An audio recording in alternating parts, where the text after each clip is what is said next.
मला खूप जण विचारतात इथरी क्लब नेमका आहे काय?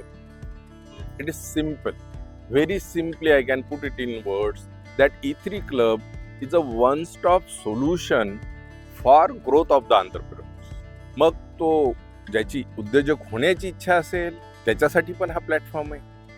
जो ऑलरेडी बिझनेसमध्ये आहे पण स्ट्रगल करतोय त्याच्यासाठी पण हा क्लब हा एक प्लॅटफॉर्म आहे. एखादा ऑलरेडी एक सर्टन लेवल बिझनेसमध्ये अचीव्ह केली आहे आणि तिथून पुढे एक मोठी ग्रोथ त्याला साध्य करायची, हा त्याच्यासाठी पण प्लॅटफॉर्म आहे. एखाद्याचं भरपूर कमवून होऊन गेलं, आम्ही तृप्त झालं बाबा मन आता बिझनेसमध्ये, पण पुढे हे कुठल्या तरी लीडर्सला किंवा नेक्स्ट जनरेशनला हँड ओव्हर करायचंय, त्याच्यासाठी पण हा प्लॅटफॉर्म. कारण या प्लॅटफॉर्मवर काय नाहीये, उद्योजकाला लागणार सारं इथे आहे.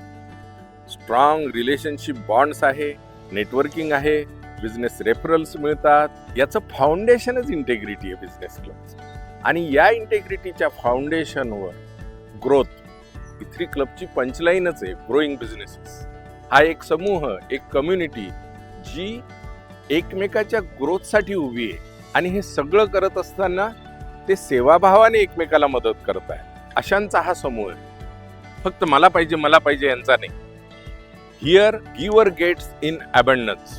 जो देत चालतो त्याला खूप सारा मिळतो. आणि असा हा समूह एकत्रितपणे इतरांची ग्रोथ साधत त्यामध्ये स्वतःची ग्रोथ आपोआप होते, या भावनेला चिपकून राहतो. आणि जे मोठं मिशन आहे इथरी क्लबचं, की या देशाला पुन्हा एकदा सोने की चिड़िया बनाना, इस देश को फिर से सोने की चिड़िया बनाना, इस मिशन के लिए सब मिलके काम करते हैं. चलो इस भारत के कोने कोने में इथरी क्लब एस्टैब्लिश करते हैं और सब मिलके अमीर बनते, इस देश को फिर से सोने की चिड़िया बनाते, इस देश को सुपर पावर बनाते हैं. जय हिंद, जय हो.